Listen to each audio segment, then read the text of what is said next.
Hello दोस्तों, आप सभी का द निंकू क्लास में स्वागत है। मैं राजेश कुमार मिश्रा आज आप लोगों के सामने लाइव प्रोसेस जैव प्रक्रम का पहले एक पोर्शन मैंने करवा दिया था, सेकंड पार्ट लेके आया हूं, जिसमें पहले मैंने पोषण के बारे में बता रहा था। उसी वीडियो को आगे कंटिन्यू करेंगे। पोषण क्या होता है, तो मैंने पोषण के बारे में बताया था, पोषण के सारे टाइप्स बताया था, न्यूट्रिशन और न्यूट्रिशन इन ह्यूमन बता रहा था मैं कि पूरे पाचन पोषण मानव में जो पोषण होता है 5 चरणों में संपन्न होता है, 5 स्टेप में कंप्लीट होता है। पहला भोजन का अंतग्रहण, पाचन, अवशोषण, स्वांगीकरण और बहिक्षेपण। तो मैंने आप लोगों को ग्रास इसमें सारे अंगों के नाम मैंने बताए थे। जैसे पहला है पोषण, अगर पाचन तंत्र की बात करो तो मुख था, मुख जिसको हम बोलते हैं माउथ। दूसरा है माउथ कैविटी, दूसरा है मुख गुहा जिसको हम बोलते हैं बक्कल कैविटी या फिर माउथ कैविटी बोलते हैं, माउथ कैविटी बोलते हैं। थर्ड है आगे मुख गुहा के आगे था ग्रास नली, ग्रास नली, ग्रास नली जिसको हम बोलते हैं ईसोफेगस, ईसोफेगस, ठीक है कि नहीं है। फिर चौथा था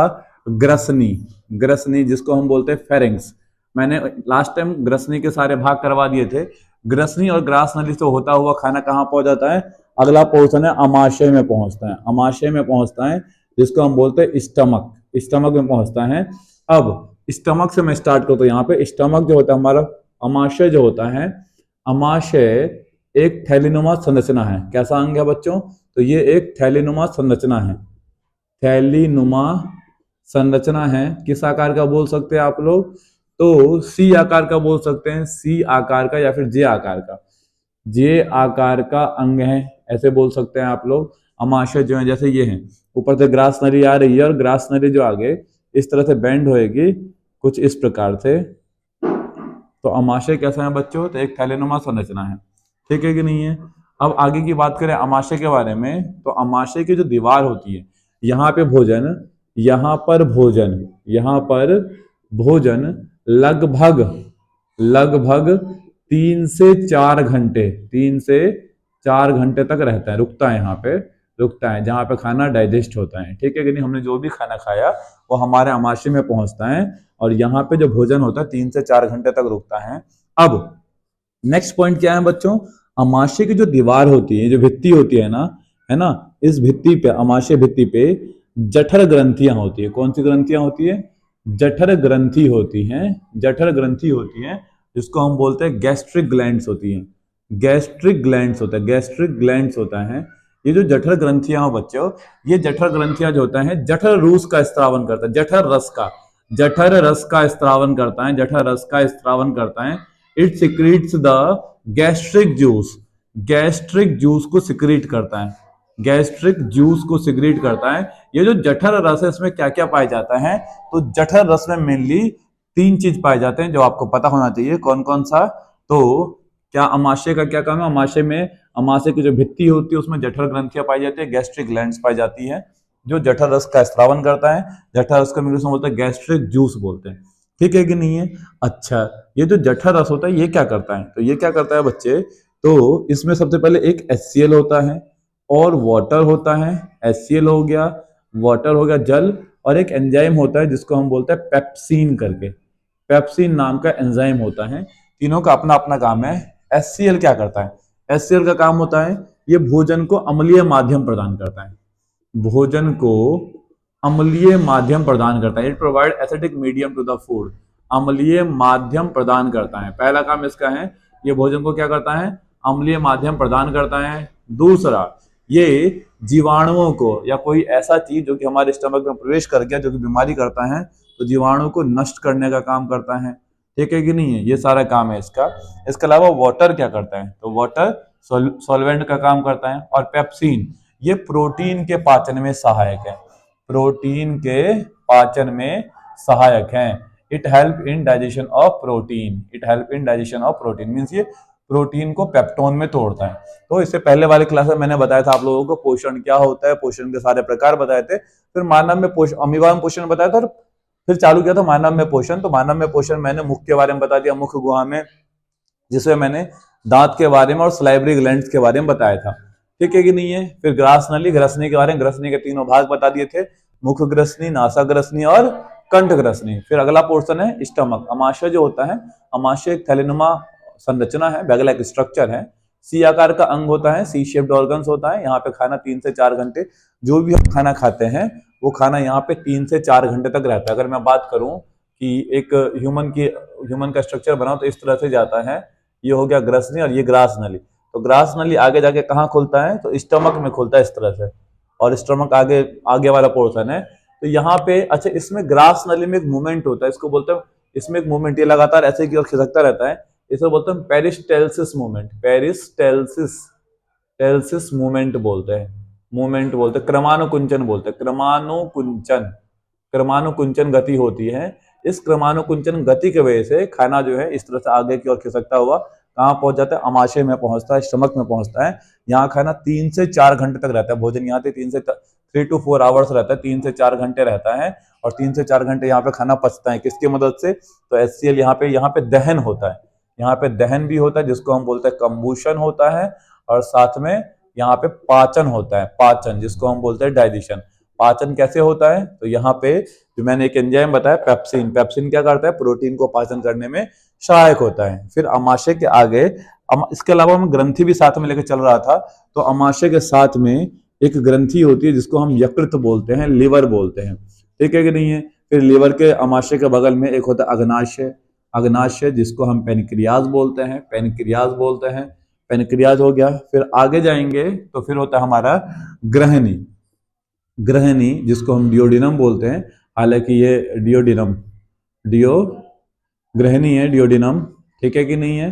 फिर आगे नवा देखेंगे हम तो छोटी आंत, स्मॉल इंटेस्टाइन बोलते हैं, स्मॉल इंटेस्टाइन, फिर बड़ी आंत इंटेस्टाइन, फिर 10वां बड़ी आंत। बड़ी आंत के बहुत सारे भाग हैं तो वो मैं बताऊंगा आप लोगों को। बड़ी आंत, लार्ज इंटेस्टाइन, लार्ज इंटेस्टाइन, ये सारा मैंने बताया भी आप लोगों को कि स्टमक क्या होता है। अब मैं आगे बात करूंगा, इससे पहले आप इसका स्क्रीनशॉट ले लीजिए, ठीक है।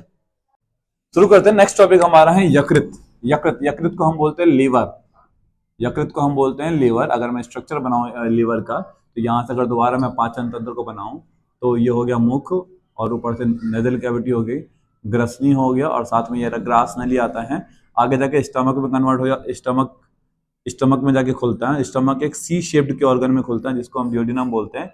जस्ट इसके बगल में यहाँ हमारा डायफ्राम होता है, ठीक है कि नहीं है। तो डायफ्राम के नीचे जस्ट इसके बगल में एक इस प्रकार का कुछ अंग होता है जिसको हम क्या बोलते हैं, लिवर, यकृत बोलते हैं, ठीक है कि नहीं है। तो यकृत 3 पालियों में बटा होता है, 3 पालियां होती हैं यकृत में, 3 लोब्स होती हैं, 3 लोब्स होती हैं, 3 पालियों में बटा होता है, ठीक है कि नहीं है। सबसे बड़ी ग्रंथि है ये, मानव शरीर में सबसे बड़ी ग्रंथि होती है, सबसे बड़ी ग्रंथि है। लार्जेस्ट ग्लैंड होता है, लार्जेस्ट ग्लैंड भी बोल सकते हो और ऑर्गन्स भी बोल सकते हो इसको। सबसे बड़ी ग्रंथि होती है। इसका वेट कितना होता है लगभग, तो 1.5 किलो इसका वेट होता है, लगभग 1.5 किलो का अप्रोक्स होता है इसका वेट होता है, ठीक है कि नहीं है। फिर आगे हम देखेंगे यकृत।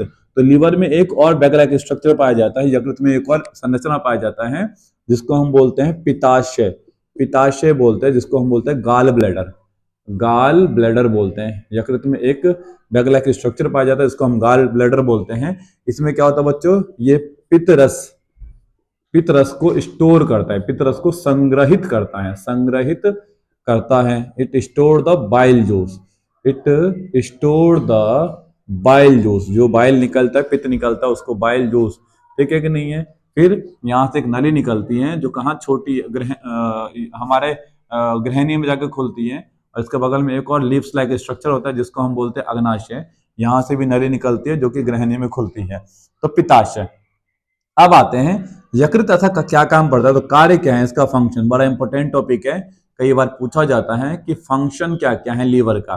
तो सबसे पहला फंक्शन क्या होता है, तो सबसे पहला फंक्शन होता है बच्चों पित्त रस का स्त्रावन, पित्त रस का स्त्रावन, secretion of bile juice, secretion of bile juice, secretion of bile juice, ये आप हेडिंग लगा सकते हैं। इसके अंदर में फिर आप लिखेंगे कि क्या करता है। तो जो लीवर है ना, वो एक पित्तरस का स्त्रावन करता है, बाइल जूस का सिक्रीशन करता है। ये पित्तरस क्या करता है, ये पित्तरस जो है, ये बाइल जूस क्या करता है, तो पहला काम, ये भोजन को सड़ने से बचाता है, भोजन को सड़ने से बचाता है, सड़ने से बचाता है। It prevent the spoilage of food. दूसरा आगे क्या करता है बच्चे, तो आगे ये क्या करता है, क्षारीय माध्यम प्रदान करता है। It provide basic medium to the food, क्षारीय माध्यम प्रदान करता है। It provide basic medium to food. दो काम हो गया, ठीक है कि नहीं। पितरस का बहुत इंपॉर्टेंट, क्योंकि बहुत से ऐसे केमिकल रिएक्शंस होती हैं जो कि बेसिक कंडीशन में ही हो पाती है। दूसरा अगर मैं बात करूं इसका लीवर का दूसरा काम क्या है, तो दूसरा काम है ग्लाइकोलाइसिस। दूसरा काम है ग्लाइकोलाइसिस। ग्लाइकोलाइसिस, ग्लाइकोलाइसिस क्या होता है? Glycolysis, glycolysis. तो ये क्या करता है बच्चों? ग्लाइकोलाइसिस। तो लीवर क्या करता है, जो हम एक्स्ट्रा ग्लूकोज लेते हैं, लीवर क्या करता है, जो हम एक्स्ट्रा ग्लूकोज लेते हैं उस ग्लूकोज को वो ग्लाइकोजन में बदल देता है, ग्लाइकोजन में बदल देता है। ये भी काम किसका है बच्चों? लीवर का। थर्ड काम अगर मैं देखूंगा लीवर का, तो तीसरा काम है हेपारिन का स्त्रावन। हेपारिन एक प्रोटीन होता है, हेपारिन का स्त्रावन, सिक्रीशन ऑफ हेपारिन, ठीक है कि नहीं है। ये हेपारिन क्या करता है? तो हेपारिन क्या करता है कि जो ब्लड होता है, ब्लड को क्लॉट कर, ब्लड को हमारे शरीर में ब्लड क्लॉटिंग में मदद करता है, ब्लड क्लॉटिंग में मदद करता है, क्लॉटिंग में मदद करता है। It help in blood clotting, खून को जमने में मदद करता है, ठीक है कि नहीं है। चौथा क्या करता है बच्चों? तो एक और प्रोटीन है प्रोथ्रोम्बिन, प्रोथ्रोम्बिन का स्त्रावन, प्रोथ्रोम्बिन, प्रोथ्रोम्बिन का स्त्रावन, प्रोथ्रोम्बिन का स्त्रावन। रुधिर और क्या करता है? तो प्रोथ्रोम्बिन नाम के प्रोटीन का स्त्रावन करता है। अब ये प्रोथ्रोम्बिन क्या करता है बच्चों? तो भाई ये शरीर के बाहर खून को जमाने में मदद करता है, और हमारे शरीर के अंदर खून जमना भी नहीं चाहिए, तो उस जमने को रोकते हैं। तो ब्लड को शरीर के अंदर, शरीर के अंदर जमने से रोकता है। It prevent the blood clotting inside the body, जमने से रोकता है। ये शरीर को, हमारे शरीर के अंदर में ब्लड को जमने से रोकता है, ठीक है कि नहीं है। इसके अलावा पांचवा क्या है बच्चों? अमोनिया का यूरिया में कन्वर्जन, अमोनिया का यूरिया में परिवर्तन, यूरिया में परिवर्तन, परिवर्तन। तो ये क्या करता है? अमोनिया, अमोनिया जो कि ज्यादा टॉक्सिक है, ये अमोनिया को क्या करता है? यूरिया में बदल देता है। यूरिया कम हानिकारक है। ये सारे लीवर के काम थे। हेपारिन का स्त्रावन, प्रोथ्रोम्बिन का स्त्रावन अमोनिया को यूरिया में बदलता है, पितरस का स्त्रावन और ग्लाइकोलाइसिस, ठीक है कि नहीं है। इसके अलावा पहले आप इसका स्क्रीनशॉट ले लीजिए, फिर मैं अग्नाशय के बारे में बताता हूँ। अग्नाशय के बारे में बता ही देता हूँ पहले। अग्नाशय, अग्नाशय को हम बोलते हैं पेनक्रियाज, अग्नाशय को हम बोलते हैं पेनक्रियाज। तो पेनक्रियाज क्या होता है? तो पेनक्रियाज लीफ लाइक स्ट्रक्चर होता है, लीफ लाइक स्ट्रक्चर होता है, पत्ती के आकार का अंग होता है, स्ट्रक्चर होता है। अमाशय के नीचे पाया जाता है, अमाशय के नीचे स्थित, below the stomach, below the stomach है। ये एक मिश्रित ग्रंथि है, ये एक कैसी ग्रंथि है? तो मिश्रित ग्रंथि है। It is a mix gland, ये एक मिक्स ग्लैंड है, ठीक है कि नहीं है। पहले इसका स्क्रीनशॉट ले लीजिए, फिर आगे का कंप्लीट करते हैं। नेक्स्ट टॉपिक हमारा है अग्नाशय की। अगर मैं बात करूं अग्नाशय, अग्नाशय जिसको हम बोलते हैं पेनक्रियाज, पेनक्रियाज बोलते हैं। तो अग्नाशय क्या है बच्चों? तो ये एक मिश्रित ग्रंथि है, it is a mix gland, मिश्रित ग्रंथि है, it is a mixed gland है, ठीक है कि नहीं है। कहाँ पे स्थित होता है? तो अमाशय के नीचे स्थित होता है, अंडर द स्टमक स्थित होता है, और ये पत्ते के आकार का अंग है। अग्नाशय क्या करता है? तो ये अग्नाशय रस का स्त्रावन करता है, अग्नाशय रस का स्त्रावन करता है। It secretes the, it secretes the, secretes the pancreatic juice, pancreatic juice. ये क्या करता है? अग्नाशय रस का स्त्रावन करता है। ये जो पेनक्रियाटिक जूस है, पेनक्रियाटिक जूस है, ये क्या करता है? अग्नाशय रस बोलते हैं, अग्नाशयी रस। अग्नाशय रस में तीन चीज पाया जाता है, मेनली तीन प्रकार के एंजाइम पाए जाते हैं। एक स्ट्रिप्सिन बोल सकते हैं, एक स्ट्रिप्सिन हो गया, दूसरा एमाइलेज हो गया, एमाइलेज हो गया, तीसरा लाइपेज हो गया। तो तीनों का काम है, ये ध्यान रखिएगा। स्ट्रिप्सिन क्या करता है? प्रोटीन के पाचन में सहायक है, प्रोटीन के पाचन में सहायक है। It help in digestion of protein, means protein को पेप्टोन में बदलता है, ठीक है कि नहीं है। अमाइलेज क्या होता है बच्चों? तो कार्बोहाइड्रेट के पाचन में सहायक है। It help in digestion of carbohydrate, जो भी हम कार्बोहाइड्रेट्स खाते हैं, it help in digestion of carbohydrates, carbohydrates के पाचन में सहायक है, ठीक है कि नहीं है। इसके अलावा लाइपेज क्या करता है? तो वसा, जो हम फैट लेते हैं, वसा को वसीय अम्ल में बदलता है, वसा के पाचन में सहायक है। तीनों का काम पता होना चाहिए। It help in digestion of fat, पाचन में सहायक है। तो इसका भी बहुत इंपॉर्टेंट रोल होता है। ये एक मिक्स ग्लैंड है। मिक्स ग्लैंड क्यों? क्योंकि अपना सेक्रेशन ब्लड में भी छोड़ता है और साथ में ट्यूब से कहाँ पे? तो ग्रहणी में छोड़ता है, डिओडिनम में छोड़ता है। अगला एक टॉपिक था ग्रहणी। नेक्स्ट टॉपिक हमारा है ग्रहणी। तो ग्रहणी को हम बोलते हैं डिओडिनम। Duodenum, duodenum. तो यहाँ पे क्या होता है बच्चों? यकृत और यकृत से पित्तनली के द्वारा, पित्तनली के द्वारा पित्त पहुंचता है, पित्त पहुंचता है। और इसके अलावा अग्नाशय से, अग्नाशय से अग्नाशय रस निकलता है, अग्नाशय रस निकलता है जो यहाँ पे पहुंचता है, निकलता है, यहीं पहुंचता है। ये दोनों चीज ठीक है कि नहीं है? इसके अलावा इसमें एक वॉल्व होता है जिसको हम बोलते हैं पाइलोरिक वॉल्व। इसमें एक पाइलोरिक वॉल्व होता है, पाइलोरिक वॉल्व होता है। ये पाइलोरिक वॉल्व क्या करता है? पाइलोरिक वॉल्व होता है। ये पाइलोरिक वॉल्व क्या करता है? तो ये खाने को एक बार नीचे छोटी आंत में पहुंच गया तो ऊपर की ओर जाने नहीं देता है। अग्नाशय के बारे में एक पॉइंट और आप लिख सकते हैं कि अग्नाशय में एक बीटा सेल पाए जाते हैं, बीटा कोशिकाएं पाई जाती हैं। ये जो बीटा सेल्स होती है ना, ये एक हार्मोन निकालता है। नाम क्या है? इंसुलिन नाम के हार्मोन, इंसुलिन हार्मोन का स्त्रावन। अग्नाशय में बीटा सेल पाया जाता है जो कि इंसुलिन हार्मोन का स्त्रावन करता है। इस इंसुलिन हार्मोन का बहुत बड़ा रोल होता है। ये ग्लूकोज के मेटाबॉलिज्म में सहायता करता है। It help in metabolism of glucose. ये ग्लूकोज के किस में मदद करता है? मेटाबॉलिज्म में। अगर इंसुलिन हार्मोन की कमी है तो आदमी का ग्लूकोज का मेटाबॉलिज्म नहीं हो पाएगा और उसे डायबिटीज नाम की बीमारी हो जाएगी। मैं पाइलोरिक वॉल्व के बारे में बता रहा था। ये एक ऐसा वॉल्व है जो कि नीचे चला गया खाना, अगर इंटेस्टाइन में चला गया तो आगे की ओर नहीं जाएगा। ठीक है कि नहीं है? फिर आगे बात करते हैं हम छोटी आंत। तो छोटी आंत, स्मॉल इंटेस्टाइन। छोटी आंत की बात अगर मैं करूं स्मॉल इंटेस्टाइन की, तो स्मॉल इंटेस्टाइन एक लंबी ट्यूब होती है जहां पर क्या होता है? इंटेस्टाइन, यहाँ पे भोजन का मेनली अवशोषण होता है। यहाँ पे क्या होता है? अवशोषण, injection of absorption of food होता है, एब्जॉर्प्शन होता है फूड का। ठीक है कि नहीं है? अब एब्जॉर्प्शन के लिए यहाँ पे दो प्रकार के अंग पाए जाते हैं छोटी में। एक विलाय होता है और दूसरा होता है माइक्रोविलाय। ये इंपॉर्टेंट टॉपिक है, विलाय और माइक्रोविलाय, जिसको हम बोलते हैं रसांकुर और सूक्ष्मांकुर। रसांकुर और सूक्ष्मांकुर दोनों होते क्या है जरा एक बार देखेंगे, रसांकुर और सूक्ष्मांकुर। पहले इसका आप एक बार स्क्रीनशॉट ले ले, फिर आगे कंटिन्यू करते हैं। तो मैं छोटी आंत की बात कर रहा था। छोटी आंत, स्मॉल इंटेस्टाइन कहते हैं इसको, स्मॉल इंटेस्टाइन, इंटेस्टाइन बोलते हैं। स्मॉल इंटेस्टाइन एक लंबी ट्यूब होती है, एक लंबी नली होती है जहां पे मेनली अवशोषण होता है, भोजन का अवशोषण होता है, जिसको हम बोलते हैं absorption of food. Absorption of food होता है। शोषण के लिए इसमें पूरी नली में कुछ छोटे छोटे से उभार पाए जाते हैं। इस तरह से छोटे छोटे से उभार पाए जाते हैं। जिसे तो एक होता है रसांकुर, रसांकुर होता है, और दूसरा होता है सूक्ष्मांकुर, सूक्ष्मांकुर। ठीक है कि नहीं है? विलाई और माइक्रोविलाई, माइक्रोविलाई। तो रसांकुर और सूक्ष्मांकुर क्या होता है? तो हमारी छोटी आंत की सतह पर छोटे छोटे ऐसे उभार पाए जाते हैं। इन छोटी छोटी उभारों को हम बोलते हैं रसांकुर, है ना? छोटे छोटे उभार, छोटे छोटे उभार, जिसे हम रसांकुर बोलते हैं। और इस छोटे छोटे उभार में जगह जगह छोटे छोटे छिद्र होते हैं जिसको हम बोलते हैं सूक्ष्मांकुर। ठीक है कि नहीं है? ये क्या करता है? ये सरफेस एरिया को बढ़ाने का काम करता है और ये अवशोषण करने का काम होता है। एक बड़ा ही इंपॉर्टेंट टॉपिक है ये। ठीक है कि नहीं है? लास्ट है बड़ी आंत।